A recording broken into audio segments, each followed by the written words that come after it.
वाहे घर हमारे खुदा की कुदरत है, कभी हम उनको कभी अपने घर बुलाएंगे। मैं अंदाज अमरोही में लेकर हाजिर हूँ एक खास प्रोग्राम जिसमें होंगे आप किसी शख्सियत से रूबरू। आदाब, मैं अंदाज अमरोही लेकर हाजिर हूँ आप लोगों के लिए प्रोग्राम रूबरू। जैसे कि आप जानते हैं, इस प्रोग्राम में हम आपसे रूबरू कराते हैं किसी समाजी, सियासी, मजहबी और अदबी शख्सियत को। आज हमारे स्टूडियो की रौनक बने हैं जनाब दिलशाद अमरोही साहब। दिलशाद अमरोही एक बहुत ही नामवर नाम है फिल्मी दुनिया का और उर्दू अदब का। आपकी पैदाइश अमरोहा में हुई और आपका नाम अब्दुल वली खान था, लेकिन अब्दुल वली खान दिलशाद अमरोही कैसे बने? उन्होंने फिल्मी दुनिया में क्या कारनामे किए, टीवी की दुनिया में क्या कारनामे किए, उनकी कौन कौन सी किताबें अब तक शाया हो चुकी हैं और आगे कौन कौन सी किताबें उनकी मंजर आम पर आने वाली हैं, स्क्रीन पर कौन कौन से वर्क उनके मंजर आम पर आने वाले हैं। आज हम उन तमाम पहलुओं पर बात करेंगे, जानेंगे आप उनको, उन पहलुओं के बारे में जिनको आप अभी तक नहीं जानते। तो आइए रूबरू होते हैं जनाब दिलशाद अमरोही साहब से। मैं प्रोग्राम रूबरू में दिलशाद अमरोही साहब आपका खैर मकदम करता हूँ, इस्तकबाल करता हूँ। और साथ ही पहला सवाल मेरे जहन में जो आ रहा है वो ये कि ये अब्दुल वली खान दिलशाद अमरोही कैसे बने? आपने, मेरा मतलब कि आपने पहली रचना जो लिखी वो कब लिखी और आप दिलशाद हो गए? शुक्रिया। ये 1947 की बात है कि एक ऐसा हादसा हुआ कि मेरा कलम खुद ब खुद चल पड़ा और मैंने एक गज़ल लिखी। वो गज़ल के मुझे सब बोल तो याद नहीं, वो काफ़ी अर्सा हो गया। लगभग मेरी 15 साल की उम्र थी जब पहली गज़ल वजूद में आई और उसी वक्त मैंने अपना तखल्लुस घर के नाम से छोड़कर दिलशाद अमरोही रखा। उसके बाद ये सिलसिला जब शुरू हो गया तो फिर लिखने की जो प्रेरणा थी वो किससे मिली? कौन से ऐसे अदीब हैं जिनका असर आप अपनी शायरी पर या अपने कलम पर महसूस करते हैं? मैं शुरू से जब नावल वगैरह पढ़ा करता था तो आदिल रशीद के नावल मैंने काफ़ी तादाद में पढ़े, फिर और मुख्तलिफ राइटर्स के नावल पढ़े। और शायरी में जहाँ तक मुतासिर होने की बात है तो मैं शकील बदायूनी से और साहिल लुधियानवी से ज़्यादा मुतासिर हूँ। तो शकील बदायूनी साहब जिस तरह गीतों में अपने मोती जोड़ते थे और हिंदी के, उर्दू के खूबसूरत लफ्ज़ इस्तेमाल किया करते थे, वही कोशिश मैंने अपने कलाम में रखी है कि मैं हिंदी के और उर्दू के मुश्किल लफ्ज़ों से मैंने गुरेज किया है और आसान और खूबसूरत लफ्ज़ मैंने इस्तेमाल किए हैं। काफ़िया लतीफ़, खूबसूरत वाली काफ़िया लतीफ़ जो हैं वो हमेशा मैंने अपने कलाम में इस्तेमाल की है। यही वो चीज़ मेरे गीतों में भी आपको नज़र आएगी, गानों में भी नज़र आएगी। और जहाँ तक अदब का ताल्लुक़ है या अदब में मैं आदिल रशीद, मैंने बताया आदिल रशीद से, कुछ पाकिस्तानी राइटर्स हैं उनसे, गुलशन नंदा से, इनसे मुतासिर रहा हूँ। और फिल्मी राइटिंग में मैं कमाल अमरोही से ज़्यादा मुतासिर रहा हूँ। उनके मकालमों में एक बात होती थी और जैसे मुग़ल आज़म के मकालमे थे, उनमें कमाल साहब का कलम ने जादू दिखाया। मैं उनसे मुतासिर रहा हूँ काफ़ी। आपके कलमी सफ़र के कई कारनामे मंजर आम पर आ चुके हैं, जैसे कि मैं जानता हूँ। एक मैं चाहता हूँ कि आप इस प्रोग्राम को देखने वालों को कुछ बताएं कि आपकी कौन कौन सी किताबें आ चुकी हैं और वो नस्ल में हैं या नस्ल में है। लगभग 25-30 साल पहले मेरी गीतों का एक मजमूआ आया था, मेरे गीत तुम्हारे। उसके बाद एक नावल मेरा आया, उसके काफ़ी अर्से के बाद फरेब ज़िंदगी, इसे क्रिस बुक डिपो में छापा था। और उसके बाद मेरा एक नावल आया दूर नहीं मंजिल, ये तख्लीक़कार पब्लिशर्स ने छापा था। और इसके बाद एक नावल अभी मार्केट में आने वाला है, पागे। टोटल ये फिल्मी स्क्रिप्ट की तरह लिखा गया है। और एक शायरी का, गज़लों का मजमूआ आने वाला है, बेकरारी। बेकरारी के आपको ने पूछा था, बता रहा हूँ। बेकरारी के टाइटल पर एक मेरा एक शेर है कि बेकरारी को करार आ जाएगा ये शर्त है, बेकरारी को करार आ जाएगा ये शर्त है, तुम गजल दिलशाद की तन्हाई में गाओ कभी। वाह वाह वाह, क्या बात। दिलशाद साहब, जैसे तुमने सुनाने का सिलसिला शुरू हुआ और आपने अभी अपना एक शेर पेश किया, नहायत ही खूबसूरत शेर था, तो मैं चाहूँगा कि तशनगी बढ़ गई और इस तशनगी को आप मिटाएं और अपनी एक कलाम की कुछ अशार हमें सुनाने की जरूरत फरमाएं। आपके हुक्म का शेर पेश कर रहा हूँ, शायद पसंद आए कि क्या संवरती मेरी तकदीर तुम्हारे हाथों। वाह। क्या संवरती मेरी तकदीर तुम्हारे हाथों, अपनी जुल्फों को ही जब तुमसे तुम्हारा नजर। वाह वाह वाह, क्या बात, बहुत शुक्रिया। और एक शेर कि फिक्रे मंजिल थी हमको न तूफान का डर, फिक्रे मंजिल थी हमको न तूफान का डर, हम थे शादा मुकद्दर थे अपने मगर, नाव के सामने आ गया जब भंवर और मिला ना किनारा तो हम रो पड़े। वाह वाह, क्या बात, बहुत शुक्रिया। और एक कथा और सुन लीजिए जी। जब आपने इरशाद किया है तो एक कथा और कि मुझको महसूस ये होता है पुकारा तूने, जी, मुझको महसूस ये होता है पुकारा तूने, तेरे पूछे से मैं जिस रोज गुजर जाता हूँ और दिल से अपने ये हंसी बहम मिटाने के लिए मोड़ पे जाके मैं कुछ देर ठहर जाता हूँ। वाह वाह, बहुत शुक्रिया। आपकी किताबों के बारे में गुफ्तगू की, आपकी शायरी को जाना। अब मैं चाहता हूँ कि आप इस गुफ्तगू को हम आगे बढ़ाते हैं और आपके जो टीवी सीरियल में जो आपके कारनामे रहे और इस छोटे पर्दे की स्क्रीन पर जो आपने जो अपने कलम के और अपने फन के कमाल दिखाए, मैं चाहूँगा कि आप उसके बारे में भी कुछ बताएं। मुझे सीरियल्स में सबसे पहला ब्रेक बेगम आबिदा अहमद के सीरियल कहानी शाहजहानाबाद की से मिला था। इसमें मैंने उनके 13 एपिसोड मैंने लिखे थे और 13 थीम सॉन्ग लिखे थे। तो ये सीरियल बेगम आबिदा अहमद ने बनाया था और इसके बाद अब्बास सदर साहब ने उजालों की मंजिल मुझसे लिखवाया और उसके बाद एक बहुत बड़े प्रोड्यूसर थे डॉक्टर विश्वनाथ दीक्षित, उनसे मैं जुड़ा और उसके यहीं से मेरी कामयाबी का सफर दरअसल शुरू हुआ। डॉक्टर साहब मेरी सलाहियत से कहिए, फिर कहिए कि इतने मुतासिर हुए कि उन्होंने फिर मुझे छोड़ा नहीं।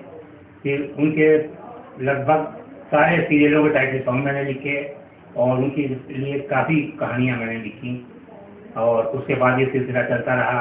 अमन कुरैशी का सीरियल लिखा, डॉक्टर नफीस कुरैशी का सीरियल लिखा, सिद्दीक दमनिया का सीरियल लिखा, स्वर्ण सिंह और तनु सिंह जी का सीरियल लिखा और ये सिलसिला शुरू हुआ मुस्कुराहट से। मुस्कुराहट, खजाना, शिखर, छोड़ो बात पुरानी, अपना अपना सूर्यमुखी, अदा, आहूति, अपराजिता। अपराजिता ये मेरा ऐसा सीरियल है जो सबसे ज़्यादा इससे शोहरत मिली और मुझे अवार्ड भी मिला।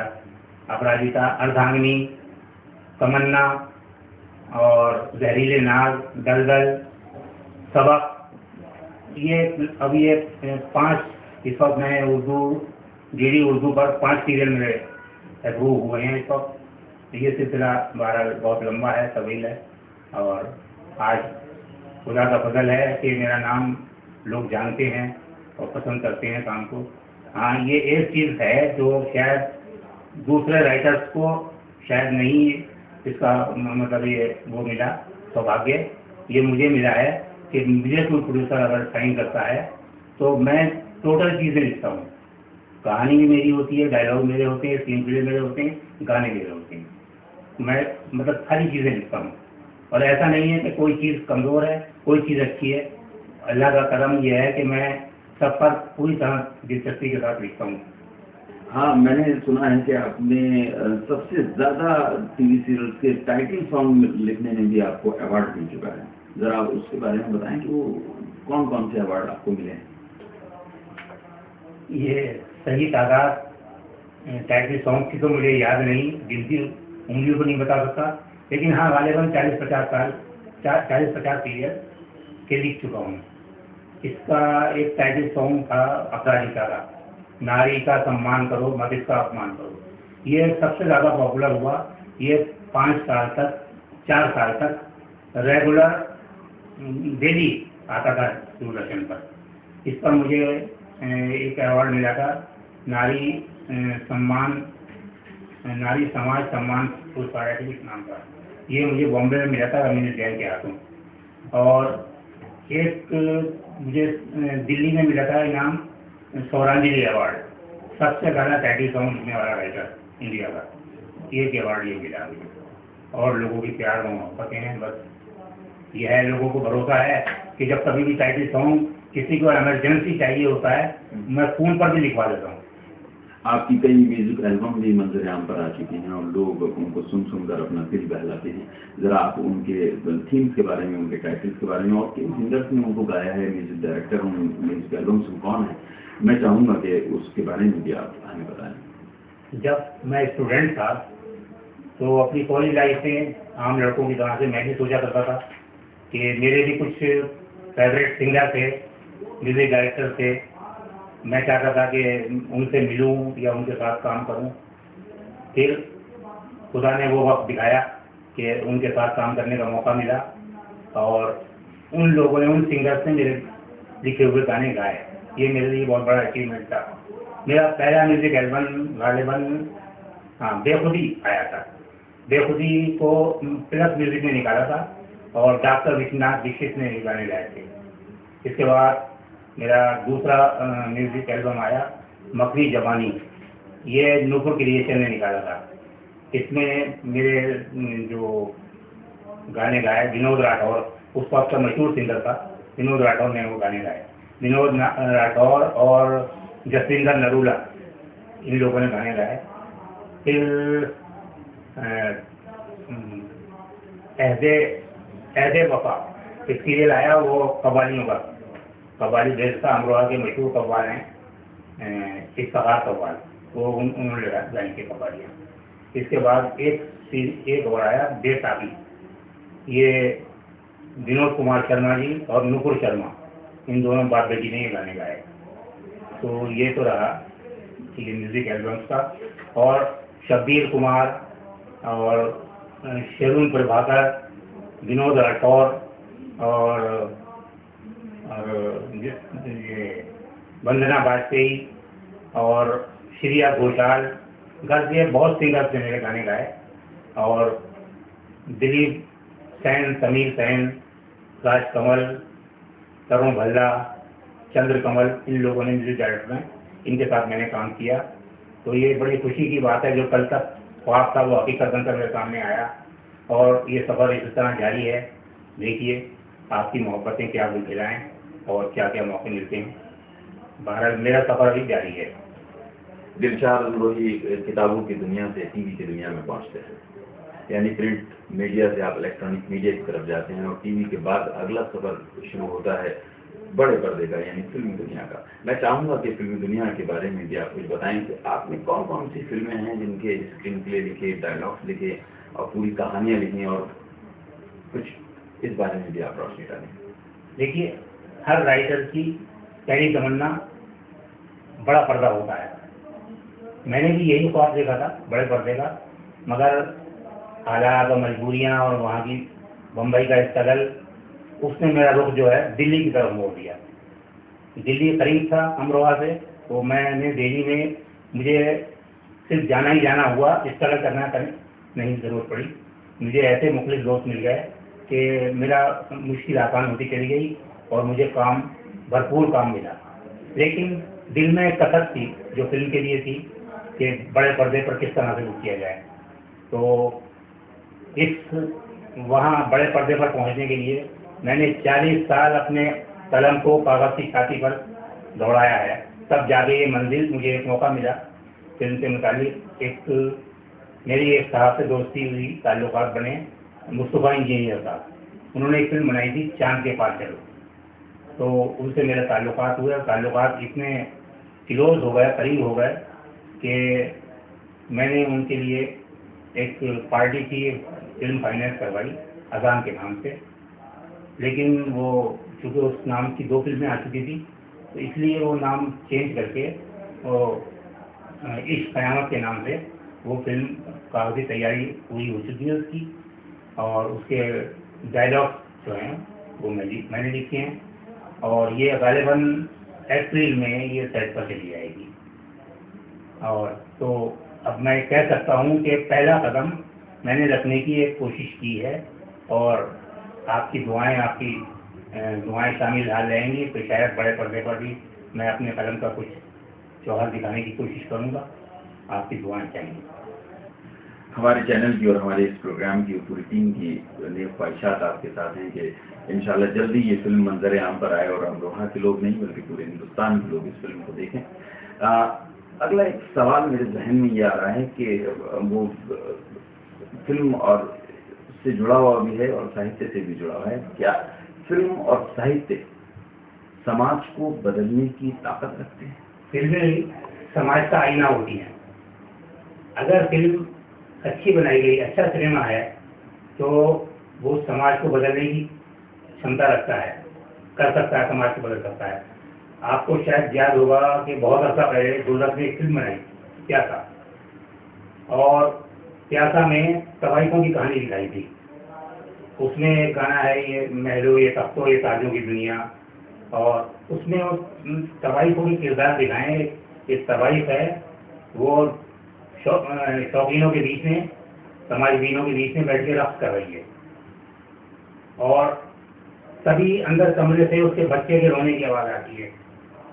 वो बच्चा बुरी तरह बिलक बिलक कर रो रहा है दूध के लिए, गालिबन बच्चा भूखा है। माँ तड़पती है कि किसी तरह जाके उसे दूध पिला दूँ, उसकी ममता उसके अंदर जागती है, मगर समाजबीन उसे वहाँ से जाने नहीं देते। उसके पाँव में घुंघरू है, डांस कर रही है, वो सब इंटरेस्ट ले रहे हैं। तो ये फिल्म जब रिलीज हुई, इसे पंडित जवाहरलाल नेहरू ने देख, तो इस फिल्म के बाद तवाइफों पर पाबंदी लगा दी गई थी, मतलब प्रोसिक्यूशन पे पाबंदी लग गई थी कुछ अर्से के लिए। तो अगर फिल्म अच्छी है तो वो समाज को हिला कर रख देती है, और अच्छे मैसेज, अभी आमिर खान ने लगान बनाई थी और तारे ज़मीन पर बनाई थी, ये अच्छे सिनेमा थे और इन्होंने आवाम के ऊपर अच्छा असर छोड़ा। अब एक ये आजकल जो ट्रेंड चल रहा है, फिल्में आ रही हैं घटिया, ये सिर्फ तफरीह के पॉइंट ऑफ व्यू से बनाई जाती हैं, तो ये क्या अच्छा इम्पैक्ट छोड़ेंगी ऑडियंस पर। अच्छी फिल्म हो तो समाज को बदलने की ताकत रखती है। आपने सही कहा कि एक अच्छा सिनेमा होता है और एक बुरा सिनेमा होता है। अच्छा सिनेमा अच्छी छाप छोड़ता है और बुरा सिनेमा बुरी छाप छोड़ता है। लेकिन अक्सर देखने में आता है कि कोई चोर पकड़ा जाता है या कोई बहुत बड़ा अपराधी पकड़ा जाता है, तो पता ही चलता है कि उसने वो काम या बैंक की जो डकैती डाली है वो फिल्मी स्टाइल से डाली और उसको वो चीज़ फिल्म से मिली। तो क्या इसके लिए फिल्में जिम्मेदार नहीं है? देखिए, मैं किसी हद तक आपकी बात से मुत्तफिक हूँ। फिल्मों में अच्छाई और बुराई दोनों पहलू दिखाए जाते हैं। फिल्मों में हीरो ऐसे ऐसे महान काम करता है, उसकी कॉपी क्यों नहीं करते आप चोरी डकैती की कॉपी कर रहे हैं, ये तो आपका कसूर है। उसमें हमेशा हर चोर डाकू को उसका अंजाम बहुत बुरा होता है, आखिर में उसको सजा मिलती है। तो ये इंसान की नेचर है कि वो बुराई की तरफ ज़्यादा राग़िब होता है और अच्छाई को नज़रअंदाज कर देता है, जबकि एक फिल्म मेकर अच्छाई बुराई दोनों चीज़ें दिखाता है और हर बुराई का अंजाम दिखाता है कि बुरा होगा। तो अगर हम सही तरह से उसको मैसेज लेने के तौर से देख रहे हैं फिल्म को, तो हम अच्छा मैसेज लें उससे।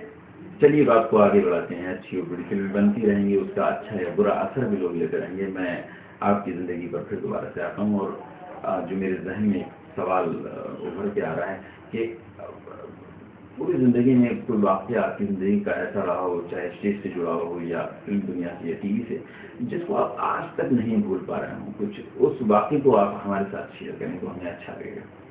एक वाक़या ऐसा मेरे साथ गुजरा है जिसे मैं कभी नहीं भूल सकता। वो वाक़या मेरी ज़िंदगी का एक यादगार वाक़या है कि हुआ ये था कि रामपुर में एक जगह है शाहबाद में एक फिल्म की शूटिंग चल रही थी।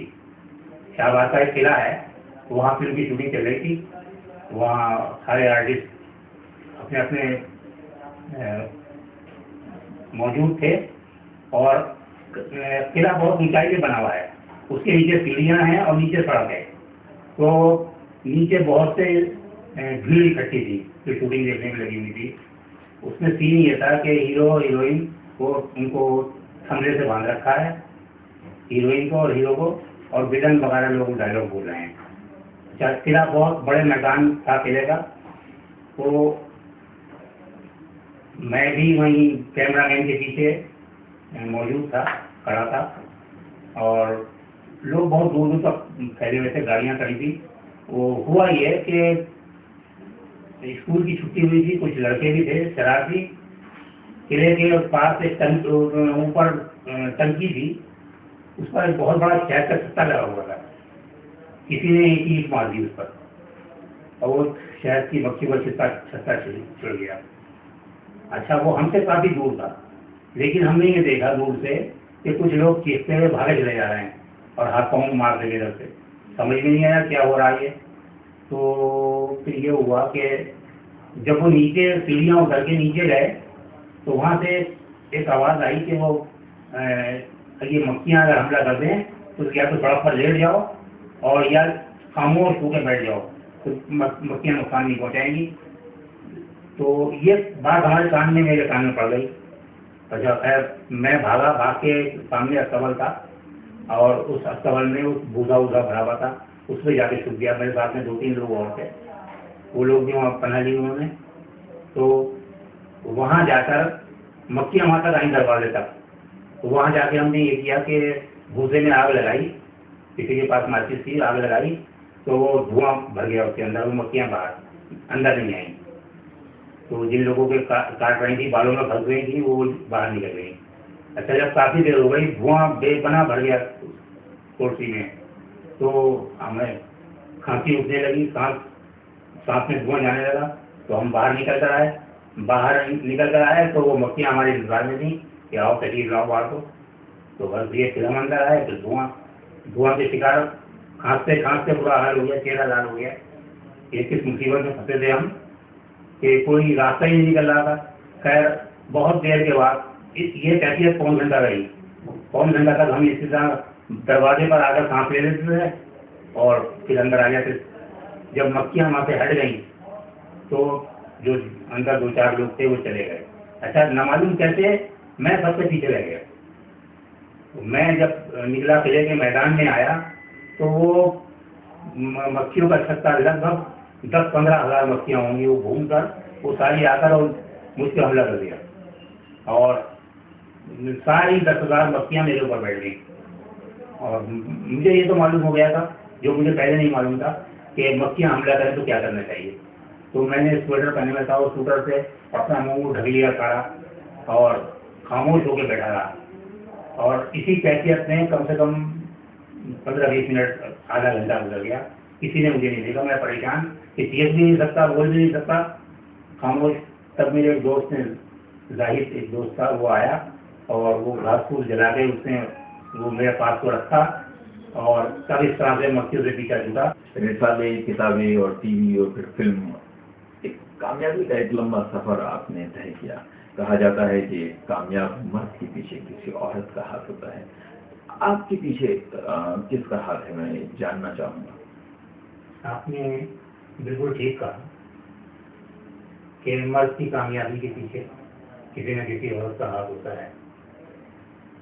मेरी कामयाबी में भी ये बात सच साबित होती है। बहुत पहले भी किसी का हाथ रहा मेरी कामयाबी के पीछे, जिसने मुझे इंकरेज किया।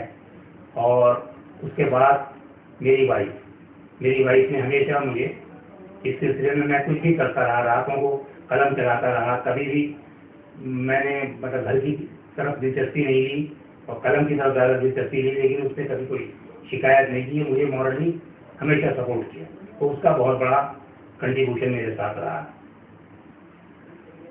अब क्या कुछ आपका मंजर यहाँ पर आने वाला है, किताब की शक्ल में या टीवी सीरियल की शक्ल में या फिल्म की शक्ल में, जरा उसके बारे में आप रोशनी डालें। हम करीब मेरा एक नावल पाजेब मार्केट में आने वाला है, तकलीफ कार पब्लिशर ने छापा है। एक गज़लों का कलेक्शन है बेकरारी, वो भी मार्केट में आने वाला है। और सीरियल का जहाँ तक ताल्लुक है तो लगभग 5 सीरियल मेरे ऐसे हैं जो DD1 से अप्रूव हो चुके हैं और उनकी कुछ दिन बाद शूटिंग शुरू हो जाएगी। और सबसे बड़ा मेरा ख्वाब जो है, जिसके लिए मैंने मुद्दतों इतना स्ट्रगल किया, मैं ये चाहता था कि कोई ऐसी फिल्म मुझे लिखने को मिले जिसमें मैं अपने कलम के जौहर दिखा सकूँ। तो खुदा ने मेरी सुनी और मुझे एक फिल्म मिली अनारकली। अनारकली के मैंने मकालमे लिखे हैं और मुझे यकीन है, और ये मैं दावा भी कर सकता हूँ कि मुग़ल आज़म तो एक संग मील बन चुका है, उसका तो कोई मुकाबला हो नहीं सकता, उससे 21 का तो सवाल ही पैदा नहीं होगा। लेकिन इतना मैं कोशिश ज़रूर की है कि 19 वो डायलॉग आपको ज़रूर महसूस होंगे। उसमें मैंने बेपनाह मशक्क़त और मेहनत की है। और ये फिल्म मैं कह नहीं सकता सेट पे कब जाए, क्योंकि बहुत बड़े बजट की फिल्म है, ये 80 करोड़ की बजट की फिल्म है। तो ये इसको फाइनेंस कब मिलता है, कब ये सेट पर जाती है, ये मैं नहीं कह सकता। दुआ करूँगा मैं भी और कि एक अच्छी मूवी बनकर ये आपके सामने आए। बहरहाल ये मेरा एक ड्रीम प्रोजेक्ट था जो देखिए कब मंजर आम पर आता है। आपके तमाम प्रोजेक्ट्स के लिए रूबरू की टीम और हमारे एक्सप्रेस न्यूज़ चैनल की तमाम टीम की जानिब से नेक ख्वाहिशात हैं और दुआएं हैं। अल्लाह आपको कामयाबी दे। आप हमारे स्टूडियो में आए, इसके लिए आपका बहुत बहुत शुक्रिया। शुक्रिया। तो ये थे जनाब दिलशाद अमरोही साहब, आप जिनसे रूबरू थे मेरे इस खास प्रोग्राम रूबरू में। इसी के साथ अंदाज अमरोही को इजाज़त दीजिए, इस उम्मीद के साथ कि आप अपने खतों से और अपनी राय से हमें नवाजते रहेंगे, रूबरू कराते रहेंगे, हमें बताते रहेंगे कि हमारा आपको ये प्रोग्राम कैसा लगा और आप किन लोगों से मिलना चाहते हैं, क्या जानना चाहते हैं, हमारी ये कोशिश कैसी लगी। हम इसको जानने के लिए बेकरार हैं। इसी के लिए साथ इजाज़त दीजिए। अपना ख्याल रखिएगा। अल्लाह हाफ़िज़।